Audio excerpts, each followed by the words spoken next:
Gravando. Pronto, joia. Estamos agora sendo gravados, tá? A gente tinha conversado, né, no nosso encontro anterior sobre os artigos 1607 e 1609, não é, do Código Civil, e eu tinha falado também daquela Lei 8.560, de 92, que ela falou do reconhecimento, não é, dessa investigação extrajudicial, não é, de filhos, que ela é feita exatamente, né, no próprio cartório, pelo oficial de registro, que, só relembrando, né, na hora que alguém chega para registrar um filho, somente no seu nome, né, uma menina que teve um bebê, e aí o oficial de registro ele vai perguntar exatamente a qualificação do pai da criança, e se ela conseguir pelo menos informar o pré-nome dele e o endereço, não é, residencial ou comercial dele, o oficial de registro vai expedir uma notificação, né, porque nós sabemos o que hoje, não é, com essa tecnologia do exame de DNA, e também com o artigo 232 do Código Civil, que permite que o juiz, não é, ante a recusa de alguém se submeter à perícia por ele ordenada, não é, ele pode realmente, não é, já considerar que aquela recusa à perícia é exatamente a prova que ele queria obter, não é? Então, a gente sabe que não adianta realmente, o máximo que se consegue, né, a não reconhecer voluntariamente um filho, é exatamente retardar um pouco isso daí, mas os efeitos realmente sempre virão, né, de um momento ou outro, tá? Então, e os artigos, e o artigo 1609, principalmente, ele vai nos falar, não é, as várias formas pelas quais a gente pode reconhecer um filho havido fora do casamento, que a gente viu, né, que esse reconhecimento pode ser feito pessoalmente, ou seja, quando ambos os genitores ele se dirige ao cartório para reconhecer, para registrar o filho, não é? Ou então um genitor vai portando uma escritura pública ou escrito particular do outro, não é? Essa escritura pública ou escrito particular, exatamente atestando que aquele filho é da pessoa. Pode ser reconhecido também esse filho por testamento, mas infelizmente esse reconhecimento só vai realmente ter efeito, não é? Com o registro do testamento, que só vai realmente ser possível com a morte do testador, e a gente também, e o legislador também permitiu que esse reconhecimento seja feito em qualquer audiência, não é? Independentemente do assunto tratado por essa audiência. E no parágrafo único do artigo 1609, não é? Só para recordar o que nós vimos no nosso último encontro, a gente vai ver o quê? Que o reconhecimento ele pode, né, preceder o nascimento do filho ou suceder ao seu falecimento se ele deixar descendentes, tá? Eu até comentei com vocês que esse parágrafo único, ele foi exatamente copiado do Estatuto da Criança e do Adolescente, da Lei 8.069, não é, que entrou em vigor lá em 1990, tá? E aqui, a partir de agora, se vocês não tiverem nenhuma dúvida, eu vou continuar aqui a partir do artigo 1610. Aí eu pergunto, vocês têm alguma dúvida até agora sobre o que a gente viu? Querem fazer alguma pergunta?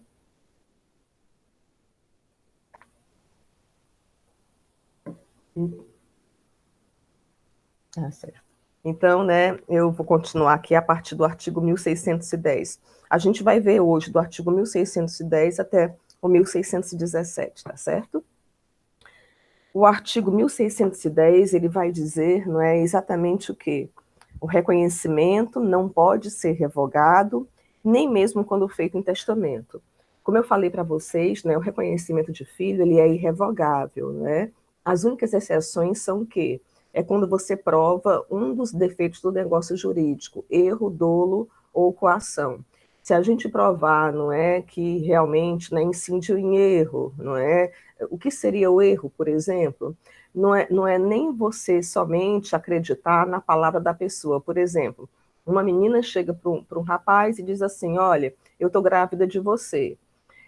E esse rapaz, vamos supor que fosse um relacionamento, não é, casual, tá? Um relacionamento eventual, a criança nascesse e ele, sem fazer nenhum exame de DNA, ou sem obter maior prova, não é, de que esse filho poderia ser dele, ele vai e reconhece o filho. A gente não pode dizer que, nesse caso, ele caiu em erro, né? Por quê?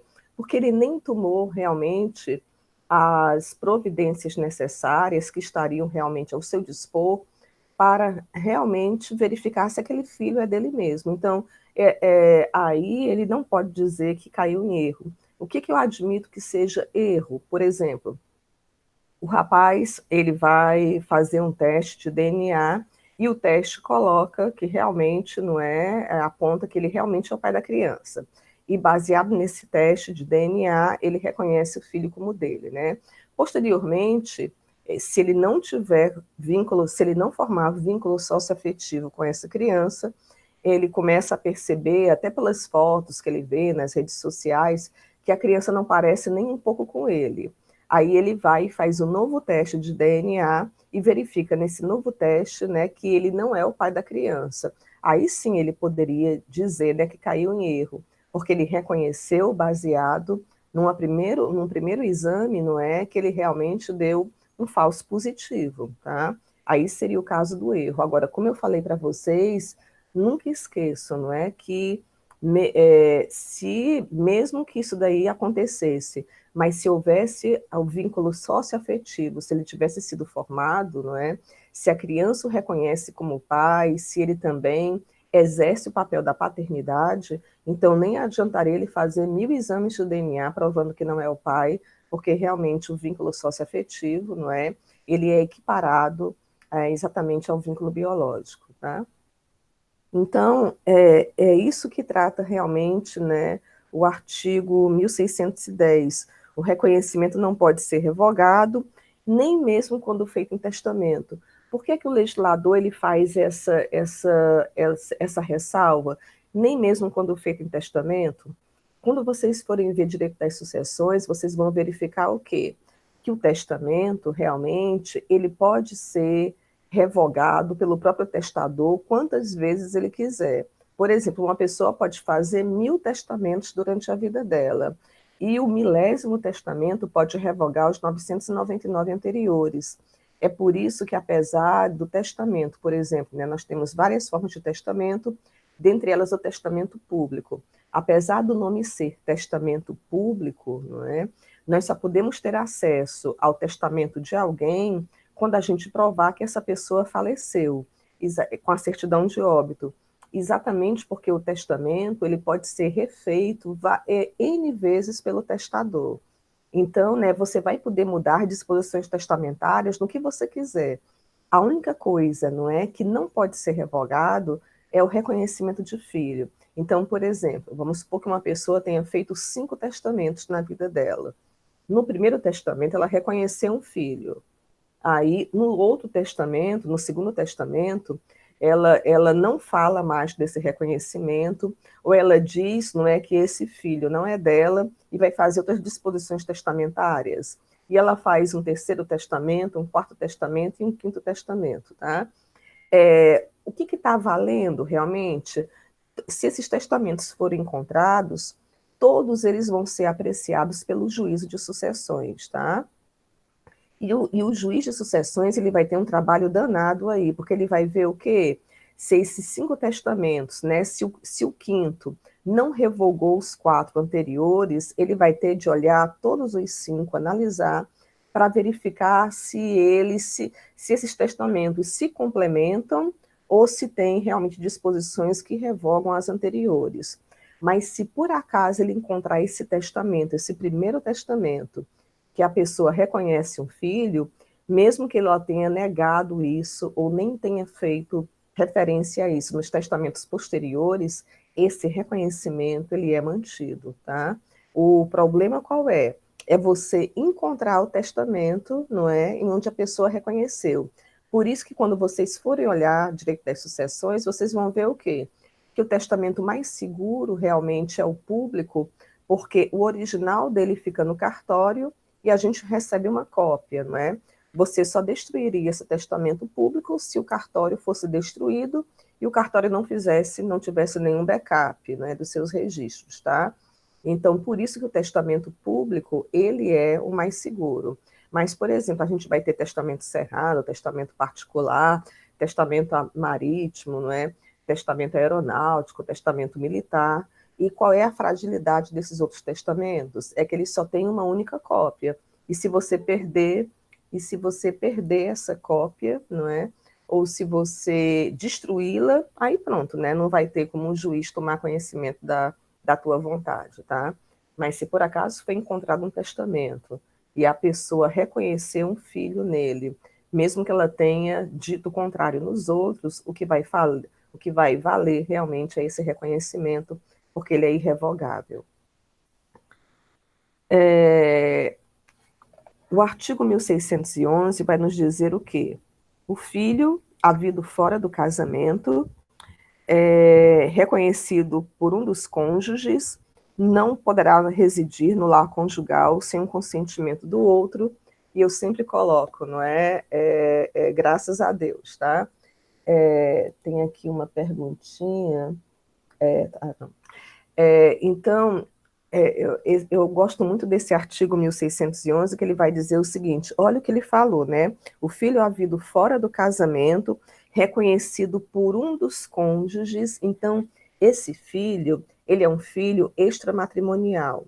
Qual é o caso? Uma pessoa que é casada, e no curso do casamento, ela tem um filho com uma outra pessoa, que não é o cônjuge dela, tá? É claro que se eu tenho um filho, independentemente se foi com meu marido, com meu companheiro, com qualquer outra pessoa, qual é a minha obrigação? É reconhecer esse filho, tá? Agora vamos supor, eu sou casada com um homem danadinho, né? Aí, durante o nosso casamento, o meu marido mantém um relacionamento extraconjugal com uma menina e tem um filho com ela. Tudo bem, qual é a obrigação do meu marido? E eu não posso nem me contrapor a isso? É reconhecer o filho dele, claro, né? Mas o que o Código Civil ele realmente vai permitir para mim, não é? Que ele reconheça o filho dele, claro, não é? É direito do filho e obrigação do pai. Agora, essa criança só irá residir na minha casa com o meu consentimento. É isso que diz o artigo 1611, não é? O filho havido fora do casamento, reconhecido por um dos cônjuges, não poderá residir no lar conjugal sem o consentimento do outro, né? Então, aí se o meu marido quisesse, né, que o filho vivesse com ele, e se eu recusasse isso, então ele teria de optar entre o casamento, né, ou ficar com o filho, tá? O artigo 1612 vai nos dizer o seguinte: o filho reconhecido enquanto menor ficará sob a guarda do genitor que o reconheceu, né? E se ambos o reconhecerem e não houver acordo sob a de quem, desculpe, e não houver acordo sob a de quem melhor atender aos interesses do menor, não é? Então, o filho reconhecido enquanto menor ficará sob a guarda do genitor que o reconheceu, e se ambos o reconhecerem e não houver acordo, sob a de quem melhor atender aos interesses do menor. Eu até diria para vocês que esse artigo 1612, ele foi prejudicado exatamente, não é, com os artigos que falam exatamente sobre a guarda compartilhada, não é? Porque a gente vai ver aqui, não é, no artigo 1584, não é? O parágrafo 2º do artigo 1574, que nós tratamos quando vimos a guarda, ele vai dizer o quê? Quando não houver acordo entre a mãe e o pai quanto à guarda do filho, encontrando-se ambos os genitores aptos a exercer o poder familiar, será aplicada a guarda compartilhada, salvo se um dos genitores declarar ao magistrado que não deseja a guarda do menor.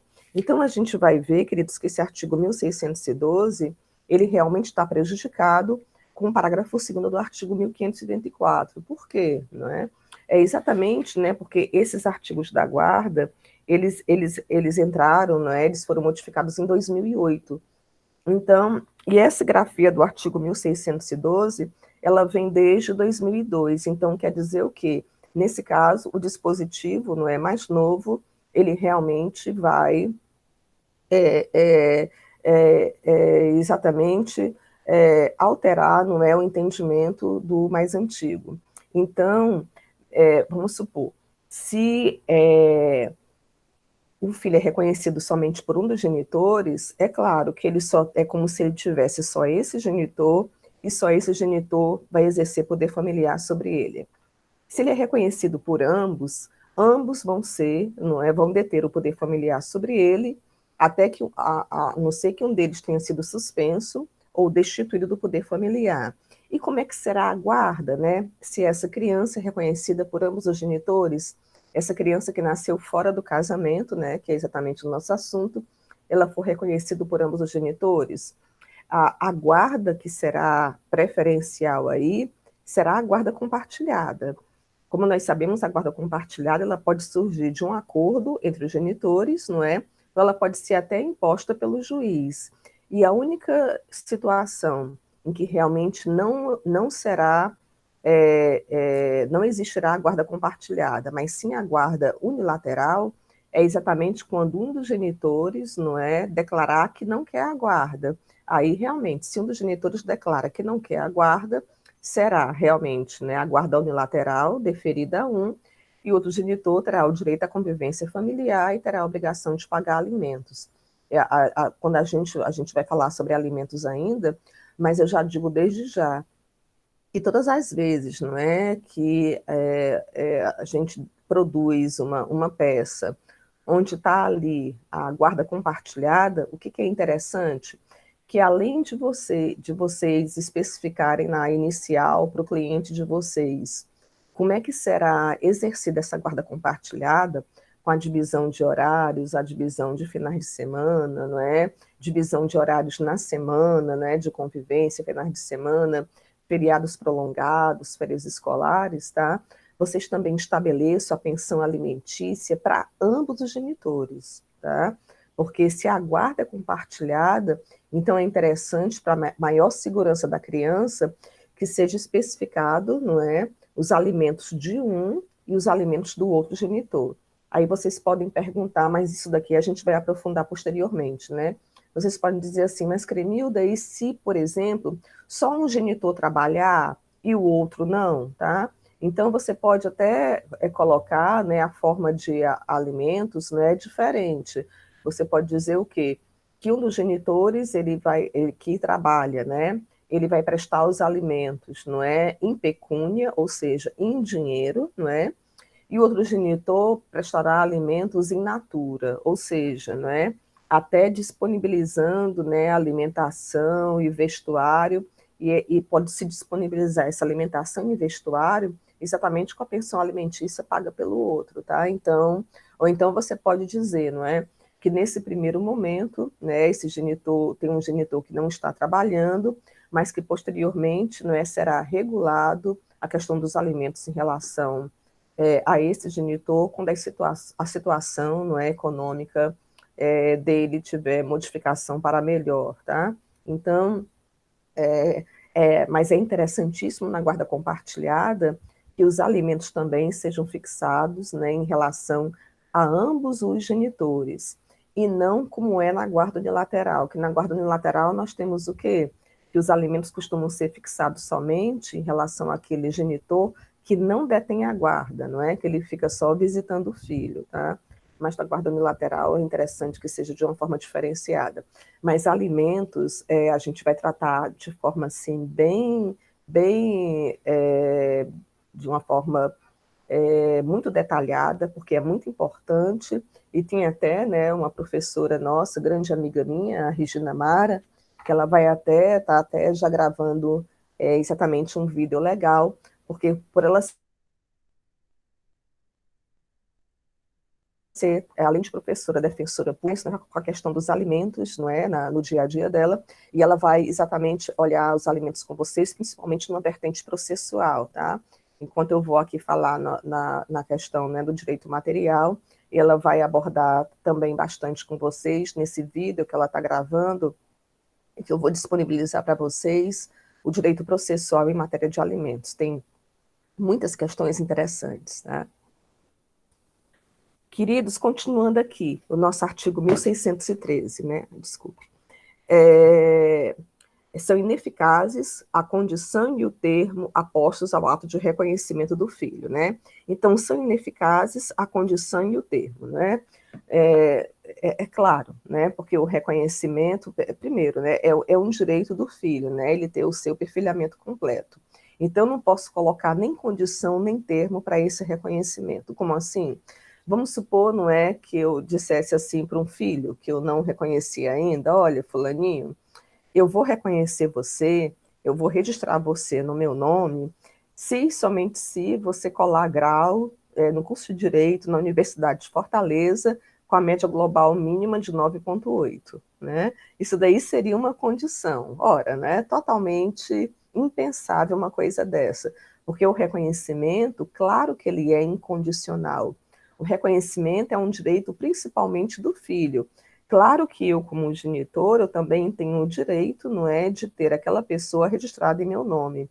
Mas o nosso ordenamento jurídico, pelo princípio da proteção integral, ele vai dar esse direito primordialmente ao filho, né? Tanto que nós temos muito mais instrumentos, né, para mover uma ação de investigação de paternidade do que realmente, né, uma ação de reconhecimento de paternidade. Como eu falei para vocês na aula passada, qual é a diferença? A ação de investigação, o autor é o filho, e na ação de reconhecimento, o autor é o genitor que quer ser assim reconhecido como tal, tá? Então, esse reconhecimento, ele não pode ser condicionado a nenhuma circunstância, a nenhuma exigência, e ele também não pode ter nenhum termo. Por exemplo, que seria o termo inicial. Eu diria assim, olha, eu vou reconhecer você como meu filho, mas esse reconhecimento só vai valer daqui a 5 anos. Aí seria o quê? Um termo inicial. Isso daí é totalmente, não é, ineficaz, tá? Então, nem adianta eu colocar uma condição, nem adianta eu querer colocar um termo, né? Tanto essa condição como esse termo não terão validade nenhuma. Esse filho é meu filho a partir da agora, do momento em que eu o reconheço voluntariamente, ou então que o juiz sentencia numa ação de investigação de paternidade que eu sou a mãe ou o pai, não é, dessa pessoa, tá? Então, como diz aqui o artigo 1613, são ineficazes a condição e o termo apostos ao ato, não é, de reconhecimento do filho, tá? O artigo 1614 vai nos dizer: o filho maior não pode ser reconhecido sem o seu consentimento. Realmente não. Se nós já temos 18 anos de idade, nós só podemos ser reconhecidos se a gente assim o quiser. Isso quer dizer o quê? Que a gente pode continuar somente com um genitor, constando somente um genitor, se assim a gente quiser, tá? Então, nós só podemos ser reconhecidos quando maiores, se nós aceitarmos que essa pessoa, ela realmente, né, seja reconhecida como nosso pai ou nossa mãe, tá? E o legislador continua no artigo 1614, né? Ele vai dizer: o filho maior não pode ser reconhecido sem o seu consentimento, e o menor pode impugnar o reconhecimento nos 4 anos que se seguirem a maioridade ou a emancipação. Então, aqui, o artigo 1614, nós temos uma ação que ela é muito rara, não é? Da gente ver, que se chama o quê? Ação de impugnação de reconhecimento. Por exemplo, né, vamos supor que o meu pai tenha me reconhecido, não é, como filha, tá? E aí hoje eu atingo os 18 anos de idade, ou eu me emancipo. Vamos supor, não é, que os meus pais tenham me emancipado, né, aos 16 anos de idade. Então, esses 4 anos serão contados a partir do momento em que eu atinjo a maioridade, então 18 mais 4, 22, não é? Ou então, a partir do momento em que eu sou emancipada por um outro motivo antes da maioridade. Por exemplo, se eu consigo a emancipação aos 16 anos de idade, 16 anos mais 4, 20, tá? Primeira crítica que você tem a fazer em relação a isso. A ação de impugnação de reconhecimento, ela é uma ação de Estado. E como toda ação de Estado, ela deveria ser o quê também? Imprescritível, tá? Tanto que esses 4 anos colocados aqui no artigo 1614, eles recebem muita crítica, tá? Somente crítica da doutrina. Nós temos, né, claro que nós temos jurisprudência que vão confirmar esses 4 anos aqui, dizendo que a ação de impugnação de reconhecimento, apesar dela ser uma ação de Estado, mas excepcionalmente ela é prescritível, não é? mas isso já é muito estranho. Tanto que nós temos, né, opiniões, né, bem contrárias a esse prazo decadencial aqui, não é, de 4 anos, tá certo? E uma outra coisa, né, falando agora sobre a ação de impugnação de reconhecimento propriamente dita. Ela é uma ação muito violenta, tá, queridos? Porque, independentemente das circunstâncias em que eu nasci, eu posso ter nascido de um relacionamento matrimonial, eu posso ter nascido de um relacionamento extramatrimonial, tá? Mas eu teria direito, eu como filho, não é, a impugnar esse reconhecimento. Vocês estão vendo que essa ação só pode ser impetrada pelo filho que ele tem a capacidade para tanto, né? Porque ou esse filho ele é maior ou ele é emancipado. Então, não é o caso de se impetrar essa ação de impugnação de reconhecimento, esse filho sendo representado ou assistido por um genitor. Ele tem de ter plena capacidade civil para tanto, tá? Agora, essa é uma ação muito violenta. Por quê? Porque no momento em que essa minha ação de impugnação de reconhecimento, ela tiver realmente, eu tiver ganho de causa nela, o juiz sentenciar favoravelmente o meu pedido, o que vai acontecer? Esse genitor que eu impugnei, ele vai sair do meu registro civil de nascimento, juntamente com os meus avós, né? Então, se por acaso eu não quero mais que meu pai conste como tal, não é? Porque ele nunca olhou para mim, ele sempre me abandonou afetivamente, não é? Ele sempre me desprezou, sempre evitou contatos comigo. Então, claro que eu posso mover essa ação de impugnação, mas o juízo de família vai dizer, né, para mim, olha, Cremilda, saiba que a partir de então vai sair o nome do seu pai e também dos seus avós paternos. Isso daí vai significar o quê? Que eu não poderei mais, a partir desse momento, não é, que essa sentença transitar em julgado, eu não poderei mais requerer alimentos nem do meu pai, nem dos meus avós paternos. É como se eles nunca tivessem existido, tá? Eu também não vou poder herdar nem dos meus pais, nem do meu pai, nem dos meus avós paternos, tá? E a única coisa que vai perdurar a partir daí, né, seria exatamente o quê? Os impedimentos matrimoniais, pronto. Porque assim como após a adoção, tudo acaba, o vínculo com a família biológica, mas os impedimentos matrimoniais permanecem, né? Assim também na impugnação de reconhecimento, tá? Então, é uma ação realmente, não é, muito, muito violenta. E também a gente vai ver que a doutrina critica muito esses 4 anos, porque vocês estão vendo que a pessoa para mover, o filho para mover essa ação de impugnação de reconhecimento, ele é um filho jovem, não é? Ele tem no máximo quantos anos? 22 anos. E a gente, quando a medida não é incomum que pessoas jovens sejam pessoas mais impulsivas, tá? Então, é outra crítica exatamente para esses 4 anos, né, para esse prazo decadencial aqui, tá? Que realmente essa ação deveria ser imprescritível, por quê? Porque a pessoa teria condições, né, de obter mais maturidade, de sopesar mais as coisas, não é? E para ver, não é, até com as consequências originadas por essa ação, se realmente seria esse o caso ou não, tá? Mas aqui nós temos a ação de impugnação de reconhecimento.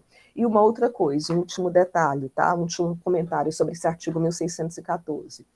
A gente verifica que o filho realmente, ele tem mais poder, não é, do que os genitores. Por quê?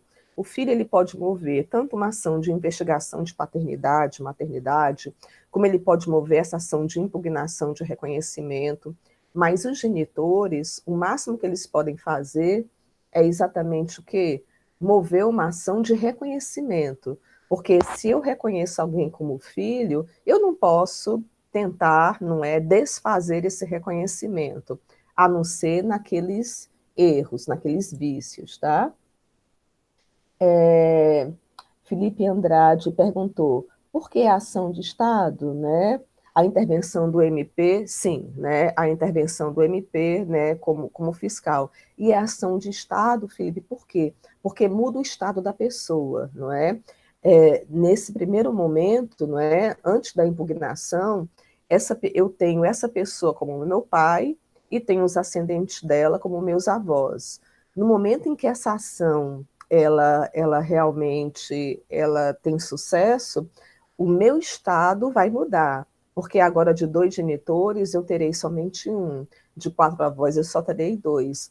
Por isso que a gente diz que ela é uma ação de estado, né? Assim como a ação de estado da pessoa, não é? Assim como a ação de investigação de paternidade, a ação de reconhecimento, assim como a ação de divórcio, né? Então, a gente vai ver que ela muda o estado da pessoa, tá? Talvez eu não tenha sido muito clara assim. Ah, tá. Não, eu confundi, né? Ação de estado, não é? Ah, tá certo. Também foi erro meu, eu que não me fiz explicar bem, tá? É, então, queridos, né, como eu estava dizendo, o filho tem muito mais direito, não é, do que os genitores, porque o filho ele pode investigar, ele pode impugnar o reconhecimento, e o máximo que o genitor pode fazer o quê? Seria uma ação de reconhecimento de filho. Mas ele não poderia, né, por meio de. Não existe ação por exemplo, né, de anulação, não é, de reconhecimento, não é? Eu não poderia fazer isso, né? Eu só poderia realmente, né, retirar o meu nome da certidão de nascimento de um filho se eu demonstrasse erro, dolo ou coação. Caso contrário, não é, esse reconhecimento ele permanece irrevogável. O artigo 1615 vai dizer: qualquer pessoa que justo interesse tenha pode contestar, não é? A resposta, né? A resposta do réu, pode contestar a ação de investigação de paternidade ou maternidade, né? Por exemplo, né? Vamos supor que uma pessoa ingresse com a ação de investigação de maternidade contra mim, tá? Então eu posso contestar, né? Vai ser aberto exatamente o prazo para eu oferecer resposta, tá? Vamos supor que eu tenha falecido, então quem é que pode contestar? Os meus herdeiros, né? Então seria a pessoa, não é, que tem legítimo interesse, ou seja, que ela seria favorecida ou desfavorecida, não é? Aí que tem esse poder realmente de oferecer a resposta, não é? A contestação, tá? Mas só uma pessoa que justo interesse tenha, não é? Ou seja, os meus herdeiros teriam realmente qual o interesse em contestar? É porque realmente, não é, contestando a ação de investigação de maternidade, eles dividiriam a herança com menos pessoas, tá certo? Então, sempre o interesse ou é da pessoa que está sendo investigada, não é, ou do suposto pai ou da suposta mãe, ou no falecimento deles, não é, os herdeiros. Tá? O 1616 vai nos dizer: a sentença que julgar procedente a ação de investigação produzirá os mesmos efeitos, não é, do reconhecimento, mas poderá ordenar que o filho se crie e eduque fora da companhia dos pais ou daquele que lhe contestou essa qualidade. Então, o legislador está dizendo o quê? Por exemplo, né? Eu vou aqui no exemplo mais comum. Vamos supor que um rapaz ele não tenha reconhecido voluntariamente o filhinho dele. Aí o filho, representado pela mãe, ingressa com uma ação de investigação de paternidade e, ao final, o juiz sentencia que ele realmente é o pai da criança. Ele vai cair como o pai da criança, né, no registro civil de nascimento, quer ele queira ou não, tá? Então, é o mesmo efeito do que se ele tivesse reconhecido voluntariamente o filho, né? Não tem nenhuma diferença. Se o juiz julga a ação de investigação de paternidade procedente, pronto. O nome dele vai constar na certidão de nascimento do filho, melhor ainda, no registro civil de nascimento do filho, não é? E esse filho vai ter direito, quer ele queira ou não, à pensão alimentícia paga e a sucessão, tá? E a herança também, tá? No caso do falecimento do pai. E o artigo 1616, ele vai dizer, não é? Só repetindo: a sentença que julgar procedente a ação de investigação produzirá os mesmos efeitos do reconhecimento, mas poderá ordenar que o filho se crie e eduque fora da companhia dos pais, né? Então seria exatamente o quê? Essa guarda conferida à terceira pessoa, não é? Guarda, claro, né? Vamos supor que o casal está brigando muito, não é? Então, né, até nessa ação de investigação, surgiu um grande atrito, não é, entre esses genitores, e a criança está presenciando tudo. Se o juiz considerar que isso daí não é uma coisa passageira, que pode ser contornada, o que ele vai fazer? Ele vai, como a gente viu, né, lá nos artigos da guarda, lá no artigo 1584, não é? Parágrafo 5º, disse o quê? Né? Se o juiz verificar que o filho não deve permanecer sob a guarda do pai ou da mãe, deferirá a guarda a pessoa que revele compatibilidade com a natureza da medida. Então, se o juiz verifica nesse momento esse grande atrito, ele pode retirar essa criança da companhia dos genitores e pode transferir a guarda dela para uma terceira pessoa, tá? Enquanto esse problema, não é, esses atritos, pelo menos, né, não são minimizados, tá? Agora, se realmente a criança sofrer alguma sequela, não é, desses genitores, não é, ou de um deles, seja psicológica, seja física, aí sim é que a gente pode, o juiz ele pode pensar tanto na suspensão do poder familiar, ou, se o caso for grave, na destituição do poder familiar, como a gente viu aqueles casos, né, que estão listados lá no artigo 1637 e 1638, tá? Desculpe, queridos, eu esqueci de baixar o celular aqui, tá? Desculpe.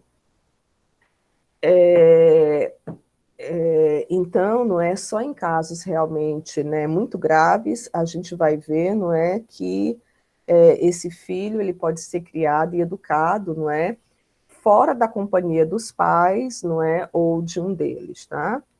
Só para não ter mais sustos, agora que a pessoa desligou, eu vou silenciar aqui o celular, desculpe.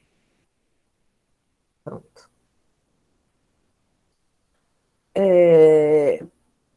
Então, não é só repetindo, a sentença que julgar procedente a ação de investigação produzirá os mesmos efeitos do reconhecimento, mas poderá ordenar que o filho se crie e eduque fora da companhia dos pais ou daquele que lhe contestou essa qualidade, tá?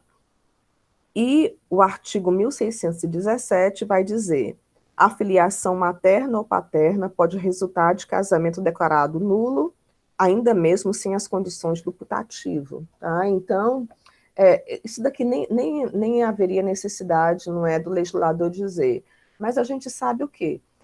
Ou pelo menos, é porque a gente, desculpe, a gente não viu ainda nulidade e anulação, nós vamos ver ainda. Mas, independentemente do que aconteceu com o meu casamento, é claro que aquele filho vai continuar sendo nosso, tá? Então, a gente pode ter um filho registrado no nome de duas pessoas, sejam elas casadas, sejam vivendo em união estável, sendo esse filho nascido de um relacionamento eventual, seja ele nascido de reprodução artificial, não é? Então, não importa aí exatamente as circunstâncias familiares, não é? E a mesma coisa vai ser dado, não é? Se eu me divorciar, o filho continua sendo meu e do meu ex-marido. Se meu casamento é nulo ou anulado, não importa o que aconteceu com o nosso casamento. Isso daí não vai realmente modificar o estado de filiação, tá? Por isso é que o legislador fala no artigo 1617.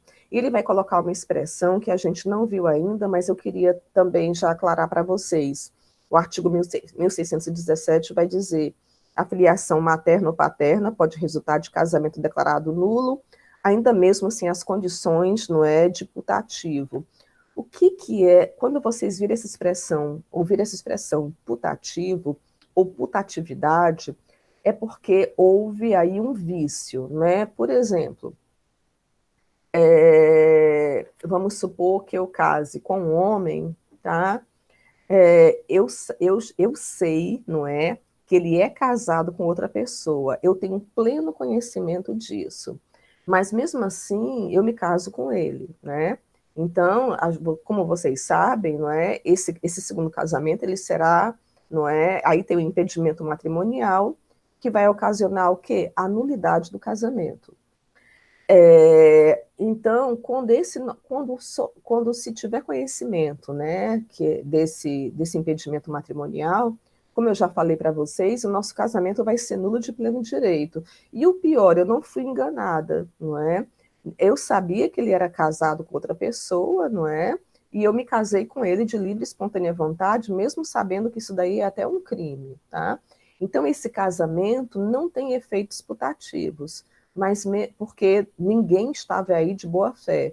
Você só tem efeitos putativos no casamento nulo ou anulado quando você consegue provar que uma das pessoas agiu de boa fé e só a outra agiu de má fé, não é? Ou então que ambos agiram de boa fé. Mas se ninguém estava aí de boa fé, não tem efeito putativo. Mas mesmo assim o filho vai permanecer registrado, né, no nome do pai e da mãe dele, porque realmente esse estado de filho, ele é independente, né, daquilo que aconteceu realmente, né, no relacionamento dos genitores, tá? Então, queridos, seria hoje o assunto, não é, que eu teria para trazer para vocês. E aí eu vou perguntar se vocês têm alguma dúvida à Tarciana, né? Por favor, explica novamente o artigo 1616 e quais os artigos correspondentes. Falhou muito para a minha conexão. Ok, Tarciana. O artigo 1616, ele vai dizer, não é? Exatamente que tanto faz, por exemplo, você reconhecer um filho voluntariamente, como você cair realmente, não é? Como mãe, naquela certidão de nascimento, contra a tua vontade, numa ação de investigação de maternidade, por exemplo. Os efeitos são os mesmos, tá? Agora, a gente pode fazer o link com o parágrafo 5º, não é, do artigo 1584, onde ele vai dizer o quê? Por exemplo, né, você e o pai da criança estão brigando muito, não é? Então, o juiz ele pode, nesse primeiro momento, retirar a guarda do filho de vocês dois e transferir para uma terceira pessoa, tá certo? Ou então, realmente, vamos supor que o pai da criança não quis reconhecê-lo, aí o seu filho, representado por você, impetrou uma ação de investigação de paternidade, o nome desse homem agora passou a constar como pai do seu filho, mas esse homem está revoltadíssimo, né? Ele está lá como pai, mas ele não aceita, não quer contato com o filho, tudo bem. Nesse caso, o juiz vai dizer o quê? Ele vai dizer que você, não é, que está com seu filho, que protege o seu filho, você que vai exercer a guarda unilateral dele, não é? E que ele também vai ser criado e educado por você e não por aquele homem, não é, que está constando como pai, que tem todas as obrigações de pai, não é, mas que realmente não está aceitando essa condição, tá? Então, o juiz, o legislador, ele sempre quer que a criança fique na companhia daquelas pessoas, não é, que realmente possam protegê-lo, possam bem criá-lo e educá-lo. E aí ele vai ficar, não é, exatamente olhando para a guarda unilateral, né, exercida por um genitor ou por uma terceira pessoa. Agora, claro, sempre que há possibilidade, qual é o melhor, não é, teoricamente, para a criança? A guarda compartilhada, onde ela vai ter realmente acesso aí a ambos os genitores, tá? Ficou mais claro, Tarciana? Ai, joia.